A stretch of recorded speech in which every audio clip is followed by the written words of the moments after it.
Welcome to another edition of FH&P Lawyers Law Talks. I'm Clay Williams. I'm a partner at FH&P, and I've got two special guests with me today. We are recording on Tuesday, March the 4th. This is a big day.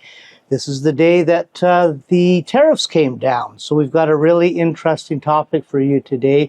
We're going to be talking about tariffs and how they might affect your construction contract. So I've got with me Shane Gardner. Always a pleasure, Shane. Thanks for having me back. And I've also got Brett McClelland. Hi, Brett. Pleasure. Now, first of all, a little plug. So both these guys, along with me, are members of our construction team here at FH&P Lawyers. And so we do have a team that's ready, willing, and able to assist with all your construction issues. So let's get into it. And we're getting a lot of calls and people freaking out about, well, what is the tariffs, or how is that going to impact our construction contracts? What are some of the issues that we should be looking at in signing these construction contracts? And so I thought, let's start maybe with a bit of the basics, and then we'll kind of lead into, some of the things that the tariffs might cause on existing and some contracts and things to look at in your contract. But let's start with the basics. And so, Shane, why don't you talk to us a little bit about the different types of contracts so that we've got that basic history, and then we'll move it in. And I'm thinking let's start with stipulated price and cost plus. Yeah. So, first and foremost, I think most people can agree right now that there's a lot of uncertainty out there, and the benefit of realizing the difference between a fixed price or stipulated price, as you had called it, and a cost plus, I think is paramount in most cases. But it's also important to know that tariffs can affect either of them. And there's a lot of risk allocation, and depending on the terms of the contract, it can really affect the way that you do business, both on the side of a contractor in the commercial context or residential context, as well as, for example, a homeowner who's contracting with the contractor.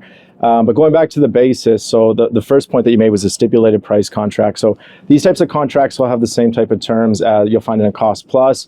They'll have perhaps a timeline for construction. They'll have terms centered around the scope of work. You always want to get a defined scope of work in there. But the biggest difference is you're going to have a stipulated price or a fixed price for that scope of work. So for example, I will install a fence in your backyard for $10,000. So that fixed price is what's going to give it that characteristic or nature of the contract that'll separate it from a cost plus. On the opposite side of the spectrum, you've got a cost plus. And sometimes you'll find a bit of a hybrid between the two.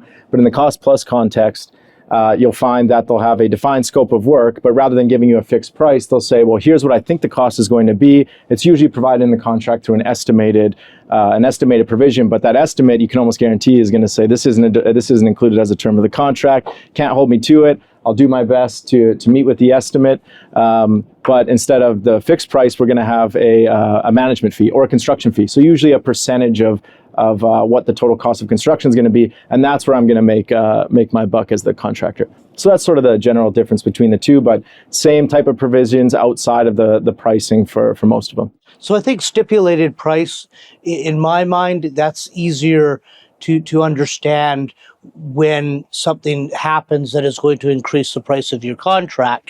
And we'll talk a little bit more about that. But, it's the cost plus one that I find more interesting. And you mentioned that you are still preparing a budget, usually. I hope you are. Although in the residential world, sometimes it's the Wild West, but you are usually at least preparing a budget. And what are the responsibilities for a person that's actually preparing that budget? Yeah, so the budget, usually the budget and the estimate, they can kind of get conflated between the two, but usually from the perspective of, let's say, a homeowner, you'll say, okay, well, I've got $100,000 to complete this backyard renovation project. Here's the scope of work that I want done. Sometimes that scope can be accompanied by design to really help wrap the mind of the parties together and give that consensus ad idem, make sure everyone's on the same page. But with the budget, you'll say, okay, here's the available funds, and then the duty on the estimator to come through. Maybe you have your own estimator or it's the contractor directly. They have a duty to make sure that the estimate that they give you for that scope of work is accurate to a certain extent. On one side of the coin, the estimate isn't a term of the contract unless the court reads it as giving contractual effect. On the other side of it, the homeowner's not a blank check either. So when the homeowner comes to you and says, I've got a budget for $100,000, the estimator says, okay, and again, whether it's a private estimator or I accept your budget of $100,000. Sure. I can get access to that money. Yeah. I'm going to go ahead with the project. Yeah, exactly. So then there is an obligation. I mean, the courts are very clear, like similar to the implied terms of workmanlike quality and performing things pursuant to industry standard. There is an obligation on contractors to provide a somewhat reasonable estimate. I shouldn't say somewhat, a reasonable estimate to a somewhat degree of certainty. So can you eyeball it? I mean, depends how good you are at eyeballing. Yeah. I mean, some guys have been in the industry for 30 years. I'm sure they can hammer that pinpoint pretty quick. But regardless of whether or not you're comfortable doing it, you got to make sure you do your homework. And I think there's a little bit of industry-specific variability in there. Like, I know we've all done with digging files or where they're doing some excavating. Like, it's difficult to see underneath the dirt. You don't want to do estimates ahead of time. The estimate's a very powerful tool. But with that said, I mean, there still has to be... You're so right. We've all done those getting out of the hole cases. Yeah, exactly. It costs us so much more than the estimate. Yeah. So, yeah. Yeah. So, I mean... The main thing is you want to make sure that you're doing due diligence on both sides. So if you're on a homeowner side, you want to say, look, I've got my budget. I've conveyed it to the contractor. I've told them the importance of it. Perhaps that's all you have, right? Like a lot of people, especially in today's climate, prices going up on material, tariffs, whatever the case may be. Cash is tight right now. So you tell your contractor, look, this is as much as I got. Here's the budget. It's defined. The contractor might come to you and say, okay, well, I've got an estimate for this project, $100,000, but if you read the fine print on that thing, it says, well, this is an estimate only. And so really, I don't want to be treated as this fixed price. It's still a cost plus, so I don't want to be held to that estimate, but that's where the issues arise is, do I have to stay within that, not in a fixed price context? What reasonable level of deviation am I allowed for it? Or is there going to be some part in the project later on where the courts will give contractual effect to that estimate, which is essentially saying, look, at some point we got to put a cap here on it, right? Like, I'm sure most contractors or homeowners who have been in a project can appreciate that once the project unfolds, unforeseen costs go up, and it's like, okay, well, now we're above budget. So what do we do from here? The estimate says it's an estimate only. I can't hold them to it. Hey, I proceeded with this on the basis, though, that it's going to cost about this much money. Exactly. So, I find that, so is there a rule of thumb? And I guess we should be careful. We're mainly talking about the residential world here. Yeah, that's correct. So this is contractors are building a house for their client. They provided a budget, and I always thought there was a bit of a conflict of interest in those type of contracts because you are, you're taking your percentage on the amount. Yeah, exactly, and that's part of the consideration, right? Like the courts don't want the blank check approach either. On one side, a contractor should be able to give contractual effect to the terms of the contract they've entered into. They say, this is an estimate. This isn't a fixed price. I don't want to assume the risk. But for the fact that I have this provision protecting me, I wouldn't have got into this contract. I can't see under the ground, for example. On the other side, the homeowner says, well, I need some degree of certainty.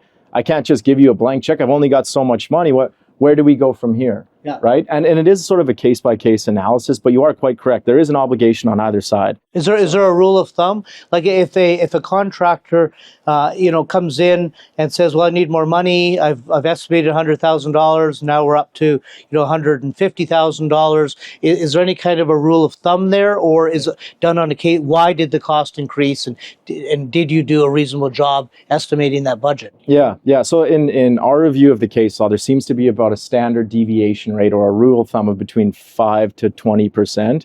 Of course, I mean, that's up to the judge's discretion in case law changes, but on our view of the cases, that's sort of the ballpark that you're playing in right there. And of course, that's not, when you're looking at sort of the two silos of the nature of the construction contracts, you've got one being the fixed price. I mean, that's a fixed price. They assume the risk.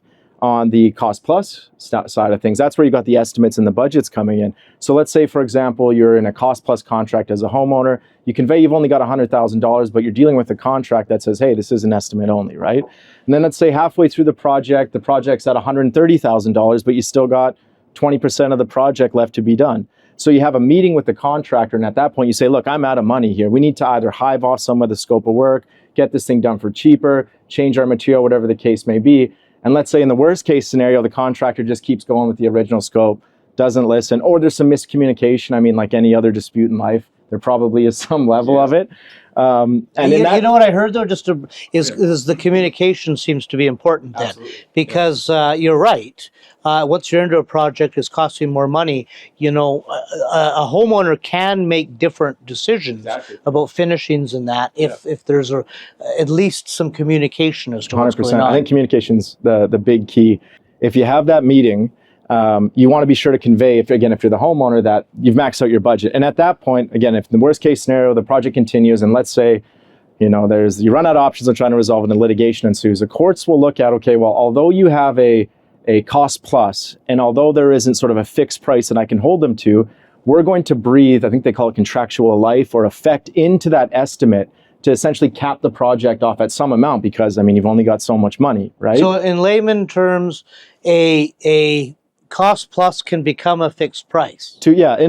Cost plus can become a fixed price in effect, right? I think the courts will be careful with that exactly, and the reason why is in the fixed price there's not a deviation rate. In the fixed price context, you say, look, you ate that risk, you came through, unless you have additional terms, like for example, to deal with increased material costs. Well, and I think Brett's going to deal with that in a minute. So. Exactly, but in the cost plus, they'll say, look, at halfway through the project or 70% of the project, the homeowners and the contractors had a meeting. And at that meeting, they said, no more, we're done. We got to hive off the scope. So at that point, a court might say, okay, well, at that point, that estimate is going to become some form of a binding contractual term. And we're only going to allow you to deviate from that so much, right? That's where that rule of thumb comes into play. So just kind of going back to your original comment, communication's key, both on behalf of the homeowner and the contractor. I mean, the contractor, you want to keep them updated on budgets. You want to keep them updated on completing scope of work. Is there a tip out of this? If you're a homeowner and things are going out of budget, is there a takeaway here that as a homeowner you should be saying, I've only got this much money left, and get that agreement to complete, I guess? Yeah, absolutely. I would say, above all else, avoid the ostrich approach. So don't put your head in the sand. Be upfront. Be vocal, tell the contractor, work with them. I mean, contractors that we know are all great at their job, they're open to it. And it usually takes two people to create a dispute, right? So if there's issues with it, be upfront, work with your contractor. You know, if there is going to be an issue with price, get ahead of it, right? Like if you know something's going on or it's not going to suit, just make sure that you're keeping a report and keeping everyone up to date and everyone's on the same page, because most of the disputes we deal with, or there's a communication breakdown, work goes past when it was supposed to, there isn't adequate reporting. So don't bury your head in the sand, keep each other updated, keep an accounting going, and make sure that you're upfront with costs. And if you do it that way, I think you'll be all right. So we've just been through a pandemic, and how many times have we heard, you know, we act on both sides of these things, you know, that couldn't get the materials, delays, increased prices. Here we go again, I think. So now here we are, March 4, and we've got tariffs. Now, I don't know what you know, how that's going to affect the materials that are going to be put into a project yet, because I'm not actually up to date on what is going to be tariffed by Canada, but surely it's going to affect some of it. And so here we are. What are some tips and tricks? Well, I would like to call it T-Day from now on, not just March 4th, because it is going to throw everything up into a blender and spit us all out. Yep. I think we should start with just what a tariff is. Tariff is a duty that's payable on a good imported to Canada. That comes directly from the Federal Government of Canada website. And right now, that is obviously definitely up in the air. We don't know exactly what the tariffs we're going to impose on, I heard chocolate. I've heard chocolate, motorcycles, bourbon. Chocolate, and you know, I don't need any more chocolate. We might all love those things, but we might not actually have to worry about those in a construction context. In a construction context, what you're really going to be worried about is the cost of materials, such as steel or aluminum, anything like that. If you have a CCDC contract, you should not really fear, because right within that contract, under Section 10.1, there is a whole clause called taxes and duties. And I'm just going to jump in there, because for our listeners, there really is a difference in the commercial world and the the home building world, and what you're talking about, the CCDC, are standard contracts that are prepared by the Canadian Construction Documents Committee. Thank you, and which are used in especially in the bigger projects, and but in the home building, well, it's the Wild West, I always say. So you're talking from the standard form contracts in the commercial world. Yeah. So in the CCDC, these contracts have been compiled with input from people in the construction industry themselves, engineers, architects, lawyers, over the last 30, 40 years. So this is not the first time tariffs have come up and been a threat. So there is a provision specifically in there that deals with it, which essentially says in a stipulated price, lump sum, fixed cost contract, whatever you want to call it, the contract price shall include all taxes and customs duties in effect at the time of the bid, and any increase or decrease in cost to the contractor due to changes in taxes and duties after the time of the bid closing shall increase or decrease the contract price accordingly. It's right in there, built right in. Okay. What do you do if you don't have that? And I'll jump in there again, because boy, we see a lot of contracts that aren't CCDC contracts, and just for our listeners to appreciate, a CCDC contract, it's a great contract. I think it's a very fair contract, but it's a long contract, and so there's a lot of even our clients who feel that it's just too much for a smaller commercial project, and local contractors are leery of signing these things because they're so long, and so there's a lot of contracts out there that are home built by the contractors themselves. Yeah, and those bespoke contracts are the ones that you're really going to want to take a very, very close look at, because you might not have turned your mind to a duty being imposed on goods that you had prepared your budget for. Yeah. Neither of you might have considered that, and that's something you really want to address, as Shane was saying, through open and honest conversation. Because you said sticking your head in the sand like an ostrich. One could also say you were just laying in the weeds to get a benefit, right? You're just waiting until you jump out at the end. And hey, you said you'd sweet, do it thanks, for this man. much. Yeah. That's what the contract says you were going to pay me or build for me at that price, or for however much. So both parties can really get a benefit or lose out on the same exact point.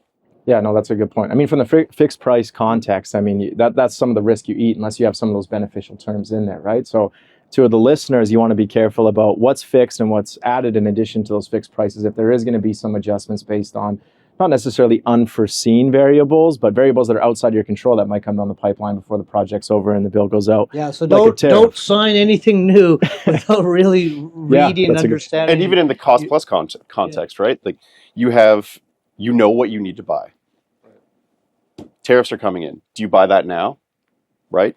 Are you going to hold all of those goods in storage? Who's going to pay for that storage? Who's going to insure all of those goods that are sitting in a warehouse somewhere? Right. Are you doing that preemptively? Are you mitigating the potential damage that's going to come up later if you just sit around and decide not to do anything until you need that specific item and you order it, and then all of a sudden it's 25% more? Yeah, I think that's a good point. So again, if you're listening to this podcast, and let's say, for example, you're someone right now that's in the middle of a cost plus contract on either side of the contract, I think the most important thing you can do is, like you said, is get on the phone, get on the email, review the project, do an accounting, and look at how the tariffs are going to change the cost of material or the cost of installation, whatever the case may be. Like, who knows what the trickle-down effect of these things are going to be, whether it's just going to be limited to the price of goods increase or services going to increase, what it's going to do to the economy. So if you get on the phone, talk to the other person, and maybe you can hash out sort of an additional agreement about buying the material up front. If you buy the material up front, then maybe I'll pay the increased storage cost, because at the end of the day, it's still going to benefit me more than waiting to purchase the material at a later date.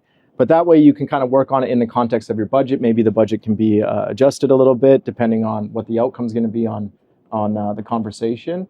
But being upfront, I mean, I think that's the number one key. And especially if you're going to go into a new contract, think about that. Turn your mind to that. Yeah. Address that right now. How are you going to deal with it? I wanted to bring up supplemental conditions. Yeah, that'll change everything. Even in a CCDC contract, which sounds very fair and well thought out, then there's often pages and pages of these supplemental conditions, which notwithstanding what is in section 6 or paragraph 6, this is what's going to occur. So be very careful in that. So so entering new contracts, really understand that.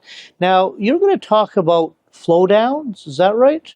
Yeah, flow down provisions, again, with a CCDC contract or really any contract, if, say, you are the subcontractor, you really want to make sure you get your hands on, if you can, the prime contract that deals with the relationship between the owner and the person that you're contracting with. Because they might try to download all of the rights and responsibilities they have under that contract onto you, and you haven't even seen it. They basically just incorporate it by reference, and those terms are now something you are signing yourself up to, but you haven't actually seen or turned your mind to agreeing to. But it's very common in the construction context when you have multiple parties flowing down underneath the owner, the general contractor, the subcontractor, the sub-subcontractor, the sub-suppliers, all of those people.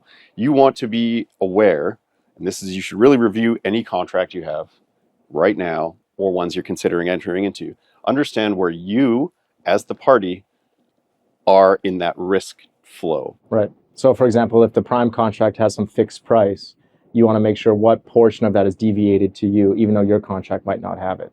So you can save yourself in the future of the prime contractor saying, well, this is how much of the budget that's been afforded to you, or how much of the stipulated price. So I'm sorry, but is the way it is. Yeah, there's reasons to have flow down or terms in a contract.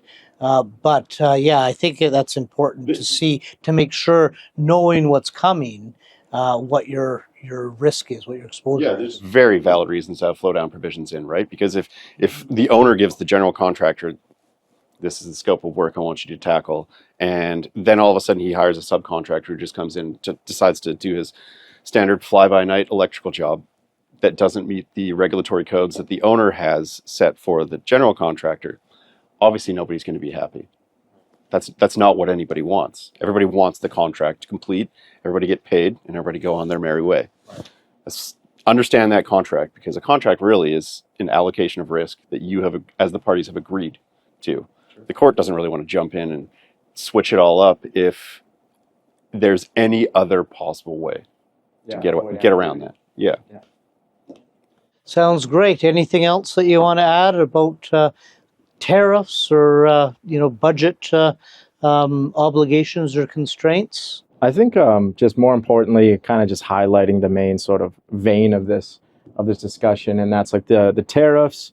They say that the stock market is like a health bar of the economics, right, or the economy. Mm-hmm. And obviously, it's only one measure, and you wish you could have like a more palpable measure of other aspects of it. But I think everyone can agree there's a lot of uncertainty right now, and I think that if you're in a contract, despite having terms to it, you could be feeling that there's some uncertainty with your project or the contract generally as well. Mm-hmm. So to help sort of pacify that, I think it's important you take a look at your contract. You talk to the people you've contracted with, make up a plan on how you're going to deal with it together, and try to sort of cure some of that uncertainty by talking it out same way we're doing here, building some more certainty in the contract so that the project can continue, because it is vital to you and the economy that we keep kind of pushing through to the best of our ability.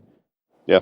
Yeah, communicate, I guess, eh? Yeah. So review your contracts, talk to the parties you're dealing with, and best case scenario, you don't really have to come talk to litigators.